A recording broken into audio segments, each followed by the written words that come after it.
ദശമൂലാരിഷ്ടത്തെ പറ്റി അറിയാത്ത ആരും ഉണ്ടാവില്ല അല്ലേ? ഈ വീഡിയോ കാണുന്നുണ്ടാവില്ല പ്രത്യേകിച്ച്. ഇന്നത്തെ വീഡിയോയിൽ നമുക്ക് ദശമൂലാരിഷ്ടത്തെ പറ്റി നിങ്ങൾ അറിയാത്ത ചില സംഗതികൾ പറയാം. അതായത് ഇത് ഏതേത് അവസ്ഥയിൽ ഉപയോഗിക്കണം. ഒരുപാട് അപ്ലിക്കേഷൻസ് ഉള്ള ഒരു ഔഷധമാണ് ദശമൂലാരിഷ്ടം. അതുപോലെ ഇത് ഉപയോഗിക്കാൻ പാടില്ലാത്ത ചില കണ്ടീഷൻസ് ഉണ്ട്. നിങ്ങളെല്ലാവരും ഇതിങ്ങനെ ഓവർ ദ കൗണ്ടർ അങ്ങനെ സ്റ്റേഷനറി കടകളിലൊക്കെ വരെ വിൽക്കുന്നുണ്ട് ദശമൂലാരിഷ്ടം. അങ്ങനെ വാങ്ങി കഴിക്കുന്നുണ്ടല്ലോ. പക്ഷേ അതിൽ ചില അപാകതകളുണ്ട്. അതെല്ലാം വിശദമായിട്ട് ഞാൻ ഈ വീഡിയോയിൽ പറയാം. ഇത് ഏതേത് അവസ്ഥയിൽ കഴിക്കണം, ഏതേത് അളവിൽ കഴിക്കണം, ആർക്കെല്ലാം കഴിക്കാം, ആർക്കെല്ലാം കഴിക്കാൻ പാടില്ല, പിന്നെ ഇത് തയ്യാറാക്കുന്നതിന് ഫോളോ ചെയ്യുന്ന ചില മെത്തേഡ്സ്, അതിൽ ഇൻഗ്രീഡിയൻസ് എല്ലാം വിശദമായിട്ട് പറയാം. ഓക്കെ, വീഡിയോ അവസാനം വരെ സ്കിപ്പ് ചെയ്യാതെ കാണുക. ഓക്കെ, ലൈക്ക് ചെയ്യാൻ മറക്കരുത്. എല്ലാവർക്കും ഷെയർ ചെയ്ത് കൊടുക്കണം. ചാനൽ സബ്സ്ക്രൈബ് ചെയ്യാത്തവരുണ്ടെങ്കിൽ സബ്സ്ക്രൈബ് ചെയ്യാനും കൂടെ ഓർമ്മിപ്പിക്കണം. ഓക്കെ, നമുക്ക് വീഡിയോ ആരംഭിക്കാം. ദശമൂലാരിഷ്ടത്തിലെ ദശമൂലം എന്ന് പറഞ്ഞു കഴിഞ്ഞാൽ 10 ഔഷധ സസ്യങ്ങളുടെ വേരുകളാണ്. അതാണ് ഇതിലെ പ്രധാന കണ്ടന്റ്. 10 വേരുകൾ. അതുകൊണ്ടാണ് ദശമൂലം എന്ന് പറയുന്നത്. ദശം എന്ന് പറഞ്ഞാൽ 10, മൂലം എന്ന് പറഞ്ഞാൽ വേര്. അങ്ങനെ ദശമൂലങ്ങൾ, ഈ 10 മൂലങ്ങളും ചേർത്ത് തയ്യാറാക്കുന്ന അരിഷ്ടത്തെ ദശമൂലാരിഷ്ടം എന്ന് വിളിക്കുന്നു. ഈ 10 മരുന്നുകൾ മാത്രമല്ല കേട്ടോ, ഇതിൽ ഏകദേശം ഒരു 68ഓളം മരുന്നുകളുണ്ട്. ചിലർ 70 മരുന്നുകളും ചേർക്കുന്നുണ്ട്. അത് ദേശത്തിനനുസരിച്ചും അവൈലബിലിറ്റിക്ക് അനുസരിച്ചും ചില പ്രാക്ടീസ്, ചില പാരമ്പര്യങ്ങളനുസരിച്ച് അവർക്ക് കൂടുതലായിട്ട് ഫലം ലഭിക്കുന്നതിന് വേണ്ടി അല്ലെങ്കിൽ ചില ഔഷധങ്ങൾ ഇരട്ടിപ്പിച്ച് ചേർക്കും. ചെറിയ ചെറിയ മാറ്റങ്ങൾ വരുത്താറുണ്ട് ഓരോ ഔഷധ കമ്പനികളും. അപ്പോൾ അങ്ങനെ ഏകദേശം 70-ൽ താഴെ മരുന്നുകൾ, 68 മരുന്നുകൾ എന്തായാലും ഉണ്ട്. മനസ്സിലായോ? അതിൽ പ്രധാനമായിട്ടും ഈ 10 വേരുകളാണ്. ആ 10 വേരുകൾ ഏതൊക്കെയാണെന്നറിയോ? ഞാൻ പറഞ്ഞുതരാം. കുമിഴ്, കൂവളം, പാതിരി, പലകപ്പയ്യാനി, ഓരില വേര്, മൂവില വേര്, ചെറൂള, ചെറുവഴുതിന, ഞെരിഞ്ഞിൽ, മുഞ്ഞ. ഇങ്ങനെയാണ് ഈ 10 വേരുകൾ. ഇവയുടെ വേരുകൾ കഴുകി കുത്തി നുറുക്കിയെടുത്ത് പിന്നെ കൊടുവേലിക്കിഴങ്ങും പുഷ്കരമൂലത്തിൻ്റെ വേര്, പിന്നെ ഒട്ടനവധി മരുന്നുകളുണ്ട്. ഇതെല്ലാം ചേർത്തിട്ടാണ് കുടിത്തൂ വേരുണ്ട്, പുഷ്കരമൂലത്തിൻ്റെ വേരുണ്ട്, അമൃതുണ്ട്, നെല്ലിക്കാത്തോടുണ്ട്, തവിഴാമ വേരുണ്ട്, അങ്ങനെ ധാരാളം മരുന്നുകളുണ്ട്. പിന്നെ അരിഷ്ടം കെട്ടുമ്പോൾ ചേർക്കുന്ന ഏലവിലങ്ങും പച്ചില, പിന്നെ അരിഷ്ടം തെളിക്കുന്നതിനായിട്ട് തേറ്റാമ്പരൽ, ഇതൊക്കെ ചേർത്തിട്ടാണ് ഈ ഔഷധം തയ്യാറാക്കുന്നത്. പിന്നെ ശർക്കര ചേരുന്നുണ്ട്. എന്നിട്ട് ഇത് കഷായം വെച്ച് പൊടിമരുന്നുകളും ചേർത്ത് മിക്സ് ചെയ്തിട്ട് വിധിപ്രകാരം കഷായം വയ്ക്കണം. അതിനുശേഷം പൊടിമരുന്നുകൾ ചേർക്കും. പിന്നെ ശർക്കരയും ചേർത്തിട്ട് 1 മാസത്തോളം കെട്ടിവെക്കുകയാണ്. അതിനുശേഷം അരിച്ചെടുത്തിട്ടാണ് ഇത് ഉപയോഗിക്കുന്നത്. അപ്പോൾ ഇത് കൂടുതലായിട്ട് ഉപയോഗിക്കുന്നത് ഏതൊക്കെ കണ്ടീഷനിലാണെന്ന് ഇത് ആദ്യമായിട്ട് നോക്കാം. ഓക്കെ, അപ്പോൾ അതായത് ഇത് ദശമൂലം എന്ന് പറയുമ്പോൾ ഇത് വാദത്തെ ശമിപ്പിക്കുന്ന ഒരു പ്രധാന ഔഷധങ്ങളാണ്. ഈ ദശമൂലത്തിൻ്റെ പ്രത്യേക പ്രോപ്പർട്ടി എന്താണെന്ന് വെച്ച് കഴിഞ്ഞാൽ വാദത്തെ ശമിപ്പിക്കുക എന്നുള്ളതിനാണ്. അപ്പോൾ അതുകൊണ്ട് ദശമൂലാരിഷ്ടം എന്ന് പറഞ്ഞാൽ വാദത്തെ ശമിപ്പിക്കും എന്ന് എല്ലാവർക്കും അറിയാം. വാദം വർദ്ധിക്കുമ്പോൾ എന്താണ്ടാവും, ഞാൻ എല്ലാ വീഡിയോകളിലും പറയാറില്ലേ, വാദസംബന്ധമായ വേദനകളും തരിപ്പും നീരും കഴപ്പൊക്കെയാണ്, ഉറക്കക്കുറവ്, വേദനകൾ ഒക്കെയാണ് പ്രധാനമായിട്ട് വാദം വർദ്ധിച്ചുണ്ടാകുന്ന ലക്ഷണങ്ങൾ. പക്ഷേ ദശമൂലാരിഷ്ടത്തിൽ നമുക്ക് കൊടുവേലിക്കിഴങ്ങും അത്തരം സംഗതികളൊക്കെ ചേരുന്നുണ്ട്. അപ്പോൾ ഇത് വായു വർദ്ധിച്ച് കൈകാലുകളിൽ വാദം വർദ്ധിച്ചുണ്ടാകുന്ന തരിപ്പിനും ക്ഷീണത്തിനും ഒക്കെ ഉപയോഗിക്കാം. അതുപോലെ മെലിച്ചിലുണ്ടാവും, ശരീരം വലിയ ദേഹപുഷ്ടിയില്ലാത്ത അവസ്ഥ, അതിനൊക്കെ ദശമൂലാരിഷ്ടം ഉപയോഗിക്കാവുന്നതാണ്. എന്നിരുന്നാലും അതിനൊക്കെ കൂടുതലായിട്ട് ഫലപ്രദമാവുക വാദം വർദ്ധിച്ചിട്ട് ദഹന സംബന്ധമായ പ്രശ്നങ്ങളുണ്ടാവും. വായു വർദ്ധിക്കുമ്പോൾ ആമാശയത്തെ ആശ്രയിച്ച് വാദം വർദ്ധിക്കുമ്പോൾ അഗ്നി വന്ദിക്കും, ദഹനശക്തി കുറയും. ദഹനശക്തി കുറഞ്ഞാൽ ഭക്ഷണത്തെ ദഹിപ്പിച്ച് ആഗിരണം ചെയ്യുന്ന ആ പ്രവൃത്തി വീക്കാവും. അപ്പോൾ നിങ്ങളുടെ ഇമ്മ്യൂണിറ്റി കുറയും. പിന്നെ അഗ്നിമാന്യം ഉണ്ടാകുമ്പോൾ, ദഹനക്കുറവ് ഉണ്ടാകുമ്പോൾ നിങ്ങളുടെ ശരീരത്തിൽ കഫം വർദ്ധിക്കും. അപ്പോൾ ലങ്സിൽ, ശ്വാസകോശത്തിൽ കഫം വർദ്ധിച്ചിട്ട് അഗ്നിമാന്യം ഉണ്ടാകുമ്പോൾ കഫം വർദ്ധിക്കും. അങ്ങനെ കഫം വർദ്ധിച്ചിട്ട് ശ്വാസവൈഷമ്യങ്ങൾ, ആസ്മ, അതുപോലെ തുമ്മൽ, ജലദോഷം, കഫക്കെട്ട്, പ്രത്യേകിച്ച് കോവിഡൊക്കെ വന്ന് മാറിയവർക്ക് ഒരുപാട് കിതപ്പും ശ്വാസവൈഷമ്യങ്ങളും ലങ്സിനെ ആശ്രയിച്ച്, ശ്വാസകോശത്തെ ആശ്രയിച്ച് ധാരാളം പ്രശ്നങ്ങൾ ഉണ്ടാകുന്നുണ്ട്. അതിലൊക്കെ നമുക്ക് മറ്റ് ഔഷധങ്ങളോട് ചേർത്ത് ദശമൂലാരിഷ്ടം ഉപയോഗിക്കേണ്ടി വരും. അപ്പോൾ ആമാശയത്തെ ആശ്രയിച്ച് വാദം കോപിച്ചുണ്ടാകുന്ന ദഹന സംബന്ധമായ പ്രശ്നങ്ങളും ശ്വാസകോശത്തെ ആശ്രയിച്ചുണ്ടാകുന്ന കഫക്കെട്ടും ചുമയും ആസ്മയും അത്തരം പ്രശ്നങ്ങളും, അതുപോലെ ഇൻഫെർട്ടിലിറ്റി, നമ്മുടെ ശരീര പുഷ്ടി കുറയുക, ഓജസ് കുറയുക, ബലം കുറയുക, വാദം വർദ്ധിക്കുമ്പോൾ അതും സംഭവിക്കും.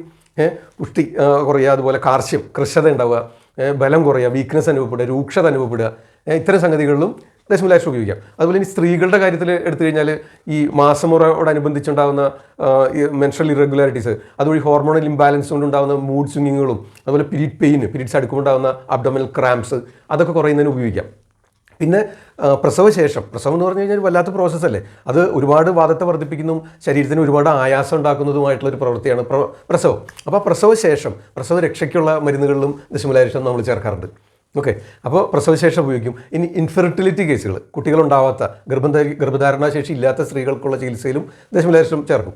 പിന്നെ പുരുഷന്മാർക്ക് സെമിനൽ വോളിയം കൂടുന്നതിന്, സെക്ഷൽ പവർ കൂടുന്നതിന്, ശരീരപുഷ്ടി ഉണ്ടാകുന്നതിന്, ഓജസ് ഉണ്ടാകുന്നതിന്, ബലം വർദ്ധിക്കുന്നതിന് ഒക്കെ ഇതിന് ഗുണങ്ങളുണ്ട്. അപ്പോൾ ഇതിനൊക്കെയായിട്ട് ചേർക്കുന്ന മരുന്നുകൾ, അപ്പോൾ അതായത് ഈ ശരീരപുഷ്ടിയും ശരീരകാന്തിയും, സെക്ഷൽ പവർ, സെമിനൽ വോളിയം, അതുപോലെ ഓജസ് വർദ്ധിക്കുക, ബലം വർദ്ധിക്കുക, ശരീരപുഷ്ടി ഉണ്ടാവുക, അതെല്ലാം സാധിക്കുന്നത് എന്തുകൊണ്ടാണെന്ന് വെച്ച് കഴിഞ്ഞാൽ ഇതിൽ ജീവനീയ ഗണത്തിൽ പറയുന്ന മേധ, മഹാമേധ, ക്ഷീരകാഗോളി, ഇത്തരം ഔഷധങ്ങൾ, ശതാവരിക്കിഴങ്ങ്, പാൽമുതിക്കൽ കിഴങ്ങ്, അമുക്കുരം, അടപതിയൻ കിഴങ്ങ്, ഇത്തരം സംഗതികൾ ചേരുന്നുണ്ട്. അതുകൊണ്ടാണ് ഈ ഓജസ്സിനെ പുഷ്ടി ഉണ്ടാക്കുന്നതിനും ഓജസ്സിനെ വർദ്ധിപ്പിക്കുന്നതിനും അപ്പോൾ തന്നെ ഇമ്മ്യൂണിറ്റി വർദ്ധിക്കും. ഇമ്മ്യൂണിറ്റി ഇല്ലാതെ വരുന്ന എല്ലാതരം പ്രശ്നങ്ങൾക്കും ഈ ഓജസ് വർദ്ധിക്കുമ്പോൾ ശമനം ലഭിക്കും. അപ്പോൾ അതിനും സഹായമാവുന്നുണ്ട്. അപ്പോൾ അതുകൊണ്ട് ഈ 68 കൂട്ടം മരുന്നുകൾ ചേരുന്നതുകൊണ്ട് ഒരുപാട് രോഗാവസ്ഥകളിൽ ഇത് ഉപയോഗിക്കാൻ സാധിക്കും. മനസ്സിലായോ? അതാണ് ഇതിൻ്റെ ആപ്ലിക്കേഷൻ. പിന്നെ തഴാമ വേര് ചേരുന്നുണ്ട്, കടുക്കത്തോട് ചേരുന്നുണ്ട്, അമൃത് ചേരുന്നുണ്ട്. ഞാൻ നേരത്തെ പറഞ്ഞ പോലെ പുഷ്കരമൂലത്തിൻ്റെ വേര്, കൊടിത്തുവ വേര്, കാട്ടുവിഴുന്ന് വേര്, കാട്ടുപയറൻ വേര്, ഇതൊക്കെ ചേരുന്നുണ്ട് ചെറിയ തോതിലാണെങ്കിലും. പ്രധാനമായിട്ട് ദശമൂലവും കൊടുവേലിക്കിഴങ്ങും ഒക്കെയാണ്, കടുക്കത്തോട്, അമൃത്, നെല്ലിക്കത്തോടൊക്കെയാണ്. പക്ഷേ മറ്റു മരുന്നുകളും ചേരുന്നുണ്ട്. പിന്നെ പൊടിമരുന്നുകൾ ഏലവിലങ്ങ, പച്ചില, നാഗപ്പൂവ് അതൊക്കെ ചേരുന്നുണ്ട്. അപ്പോൾ അത് പൊടിമരുന്നുകളാട്ടോ. അപ്പോൾ വിധിപ്രകാരം കഷായം വെച്ച് അരിച്ചെടുത്ത് തണുത്തതിന് ശേഷം ശർക്കര ചേർത്ത് പാനി പോലെ ആക്കിയിട്ട് അതിലേക്ക് പൊടിമരുന്നും ചേർത്ത് കെട്ടിവെക്കുക. അങ്ങനെയാണ് ഇതിൻ്റെ വിധി. നിങ്ങൾക്കറിയാലോ, ഞാൻ മുൻ വീഡിയോകളിൽ അരിഷ്ടം തയ്യാറാക്കുന്ന വിധം പറഞ്ഞിട്ടുണ്ട്. അപ്പോൾ ഇനി നമുക്ക് ഈ ആമാശയാശ്രിതം എന്ന് പറഞ്ഞു. അപ്പോൾ ആമാശയാശ്രിതമായിട്ട് വാദം വർദ്ധിക്കുമ്പോൾ നമുക്ക് അഗ്നിവാന്തി ഉണ്ടാവും. അപ്പോൾ ദഹനം കുറയും. മനസ്സിലായില്ലേ? അപ്പോൾ അതുകൊണ്ട് ഇതിൽ കൊടുവേലിക്കിഴങ്ങൊക്കെ ചേർന്നുണ്ട്. കൊടുവേലിക്കിഴങ്ങ് ചേർത്ത് തയ്യാറാക്കുന്നത്. കൊടുവേലിക്കിഴങ്ങ് അഗ്നിയെ ദീപിപ്പിക്കാൻ ഒന്നാന്തരം ഔഷധമാണ്. കൊടുവേലി നേരെ എടുക്കാൻ പാടില്ല, അതിന് ചെറിയ വിഷാംശമുണ്ട്. അതുകൊണ്ട് ശുദ്ധി ചെയ്തിട്ടാണ് കൊടുവേലിക്കിഴങ്ങ് ഉപയോഗിക്കുള്ളൂ. അങ്ങനെ ചില പ്രശ്നങ്ങളുണ്ട്. അപ്പോൾ കൊടുവേലി അങ്ങനെ നേരെ എടുക്കാൻ പാടില്ലാത്തൊരു ഔഷധമാണ്. കൊടുവേലി ശുദ്ധി ചെയ്ത് ഉപയോഗിക്കാൻ പാടുള്ളൂ, ഉപയോഗിക്കുള്ളൂ. മനസ്സിലായില്ലേ? അപ്പോൾ ശുദ്ധി ചെയ്ത കൊടുവേലിയാണ് ഇതിൽ ചേർക്കുന്നത്. അപ്പോൾ അതുകൊണ്ട് സൈഡ് എഫക്റ്റ് ഒന്നും ഇല്ല കേട്ടോ, നിങ്ങൾ പേടിക്കണ്ട. അപ്പോൾ അഗ്നിയെ ദീപിപ്പിക്കാൻ കൊടുവേലിക്ക് ഒന്നാന്തരം കഴിവുണ്ട്. അപ്പോൾ അത് ദഹനക്കേട് കുറയ്ക്കാനായിട്ട്, ഇല്ലാതാക്കാനായിട്ട് സഹായിക്കും. അപ്പോൾ അഗ്നിയെ ദീപിപ്പിക്കും, നല്ല ദഹനം നടക്കും. മനസ്സിലായില്ലേ? ശരീരത്തിലേക്ക് ഭക്ഷണത്തിൽ നിന്നുള്ള അന്നരസത്തെ ആഗിരണം ചെയ്യുന്നതിന് സഹായിക്കും. അപ്പോൾ വിശപ്പില്ലായ്മ വന്നാൽ ഇത് കഴിക്കാം. പിന്നെ നിങ്ങൾക്കറിയാം, വായുമുട്ട്, വായുസ്തംഭനം, ആടോപം, ആത്മാനം എന്നൊക്കെ പറയും. ഗ്യാസ് ട്രബിൾ ഉണ്ടായിട്ടേ വയറിങ്ങനെ വീർത്ത് നിൽക്കുക, തട്ടി വീർത്ത് നിൽക്കുക, അതുപോലെ വയറ്റിനകത്ത് ഗുഡുഗുഡ ശബ്ദം കേൾക്കുക, ഇതൊക്കെ ഉണ്ടാവില്ലേ? ഇതൊക്കെ ഗ്യാസ് ട്രബിളുമായിട്ട് ഉണ്ടാകുന്ന ഈ ദഹനക്കുറവ് കൊണ്ടും അഗ്നിമാന്ദ്യം കൊണ്ടുമാണ് ഇത്തരം ലക്ഷണങ്ങൾ കാണിക്കുന്നത്. അപ്പോൾ ഈ അവസ്ഥയിൽ ദശമൂലാരിഷ്ടം വളരെ ഫലപ്രദമാണ്. അതിൻ്റെ കൂടെ മേമ്പടി രോഗാവസ്ഥയ്ക്ക് അനുസരിച്ച്, വൈദ്യയുക്തിക്ക് അനുസരിച്ച് ധന്വന്തരി ഗുളിക ചേർത്ത് കൊടുക്കും, കസ്തൂരിയാദി ഗുളിക ചേർത്ത് കൊടുക്കും, വായു ഗുളിക ചേർത്ത് കൊടുക്കും, ആന്ധ്രകുടാരം ഗുളിക ചേർത്ത് കൊടുക്കും, ജീരകാരിഷ്ടം ചേർത്ത് കൊടുക്കും. അതൊക്കെ ആ വായുവിന് ശമനം കിട്ടുന്നതിന് ഓരോരുത്തരുടെ രോഗാവസ്ഥയ്ക്കും ശരീരപ്രകൃതിക്കും അനുസരിച്ച് മിക്സ് ചെയ്യുന്നതാണ്. മേമ്പടിയായിട്ട് ചേർക്കും ഇത്തരം ഗുളികകളൊക്കെ. ചിലപ്പോൾ ജീരകാരിഷ്ടം ചേർത്ത് കൊടുക്കും, ചിലപ്പോൾ അഭയാരിഷ്ടം ചേർത്തും പിപ്പില്യാസവും ചേർത്ത് കൊടുക്കും. അഭയാരിഷ്ടവും പിപ്പില്യാസവും ദശമൂലാരിഷ്ടം ചേർത്ത് കൊടുക്കാറുണ്ട്. ഇതൊക്കെ അഗ്നിമാന്ദ്യം ഇല്ലാതാക്കുക. വായുവിനെ ആമാശയത്തെ ആശ്രയിച്ച് വായുകോപം ഉണ്ടെങ്കിൽ അതിനെ ശമിപ്പിക്കുക, അഗ്നിയെ ദീപിപ്പിക്കുക, ദഹനശക്തി വർദ്ധിപ്പിക്കുക, ഭക്ഷണത്തെ ശരിക്കും ദഹിപ്പിച്ച് ശരീരത്തിലേക്ക് ആഗിരണം ചെയ്യുക, വായുവിൻ്റെ പ്രവൃത്തി ശരിയാവണ്ണം പ്രവർത്തിപ്പിക്കുക.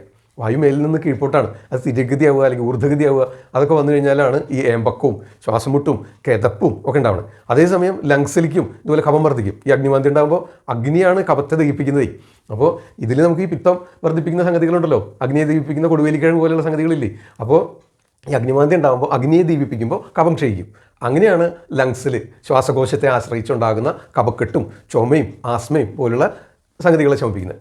ഇതേപോലെ തന്നെയാണ് വായു വർദ്ധിക്കുമ്പോൾ നമുക്ക് വേദനകൾ കൂടുക, പീരീഡ്സ് സമയത്തുണ്ടാകുന്ന പെയിനൊക്കെ ഈ ദശമൂലാരിഷ്ടം മാത്രമല്ല കേട്ടോ, അതിൻ്റെ കൂടെ മറ്റ് ഔഷധങ്ങളും കൂടെ ചേർത്ത് നിശ്ചയിക്കണം. അതൊരു ഡോക്ടറെ കണ്ടു കഴിഞ്ഞാൽ സാധിക്കും. മനസ്സിലായില്ല? ഒരു ആയുർവേദ ഡോക്ടറെ സമീപിച്ചാൽ അത് കൃത്യമായിട്ട് നിശ്ചയിക്കാൻ സാധിക്കും. അപ്പോൾ പീരീഡ് പെയിന് ഉപയോഗിക്കാം, ഇൻഫെർട്ടിലിറ്റിക്ക് ഉപയോഗിക്കാം, ശരീരപുഷ്ടി ഉണ്ടാകുന്നതിന്, കാർശ്യത്തെ ഇല്ലാതാക്കുന്നതിന്, ബലം ഉണ്ടാകുന്നതിന്, ഓജസ് വർദ്ധിപ്പിക്കുന്നതിന്, വയറിനെ സംബന്ധിച്ചുള്ള ഒരുപാട് അസുഖങ്ങൾക്ക് ഇത് ഉപയോഗിക്കാം. ഒരുവിധമൊക്കെ ഞാൻ പറഞ്ഞിട്ടുണ്ട്. ഇനി എന്തെങ്കിലും സംശയങ്ങളുണ്ടെങ്കിൽ നിങ്ങൾ കമൻറ്റ് ബോക്സിൽ ചോദിക്കുകയോ നേരിട്ട് വിളിക്കുകയോ ചെയ്താൽ മതി, ഞാൻ വിശദമായിട്ട് പറയാം. ഇനി ഇത് ഉപയോഗിക്കാൻ പാടില്ലാത്ത ചില സംഗതികളുണ്ട്, അതും കൂടെ പറയാം. അതായത് ഇതിൽ കൊടുവേലിക്കിഴങ്ങൊക്കെ ധാരാളം ചേരുന്നുണ്ട്, നല്ലൊരു പങ്ക് കൊടുവേലിക്കിഴങ്ങുണ്ട്.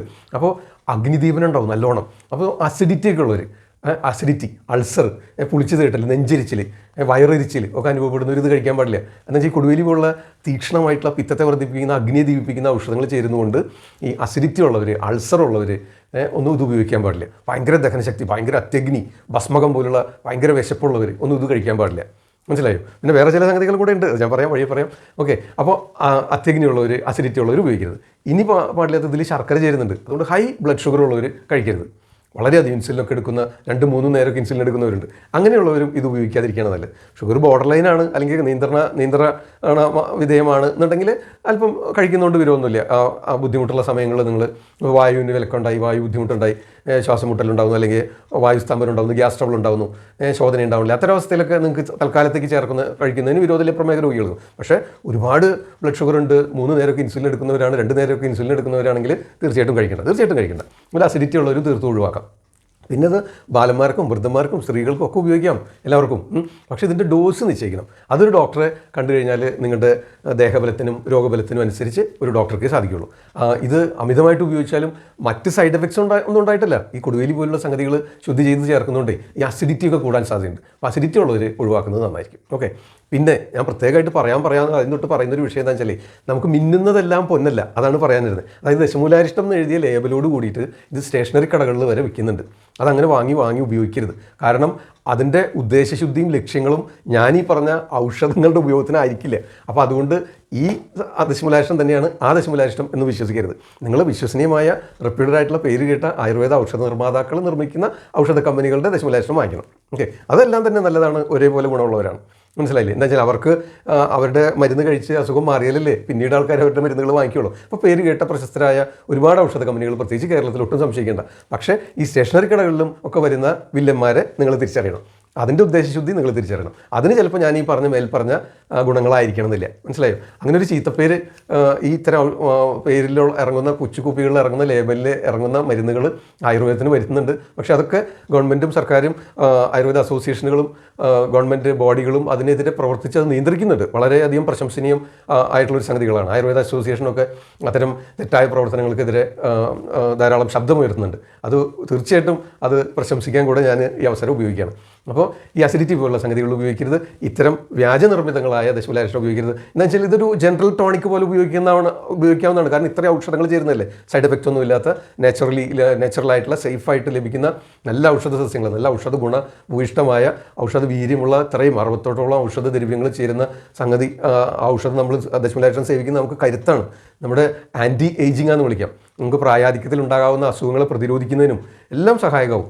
മനസ്സിലായി? പൊതുവെ വാദശമനാണ് ദശമൂലാരിഷ്ടം. ദശമൂലം എന്ന് പറഞ്ഞാൽ വാദത്തെ ശമിപ്പിക്കാനുള്ള ഒരു ഔഷധങ്ങളാണ് ഈ 10 വേരുകളും. മനസ്സിലായില്ലേ? അപ്പോൾ വാദം വർദ്ധിക്കും പ്രായം വർദ്ധിക്കുമ്പോൾ.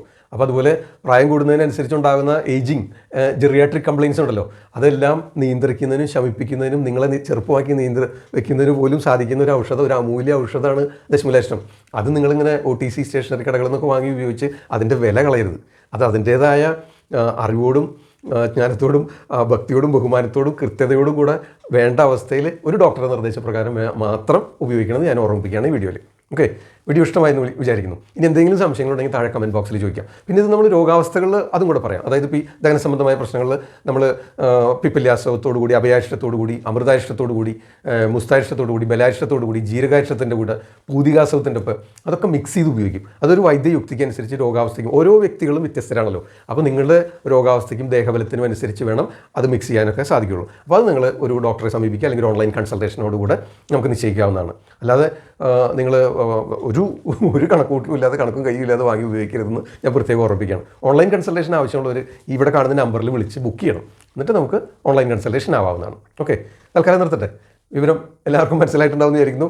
ആദ്യം തൊട്ട് അവസാനം വരെ വീണ്ടും കണ്ട് മനസ്സിൽ ഉറപ്പിക്കുക. എന്തെങ്കിലും സംശയം ഉണ്ടെങ്കിൽ കമൻറ്റ് ബോക്സിൽ ചോദിക്കുക, അല്ലെങ്കിൽ നേരിട്ട് വിളിക്കുക. മറ്റൊരു വീഡിയോയിൽ അടുത്ത ദിവസം വീണ്ടും കാണാം. തൽക്കാലം നിർത്തുന്നു. നന്ദി, നമസ്കാരം. ഞാൻ ഡോക്ടർ സേവിയർ. ആദ്യം ആയുർവേദം.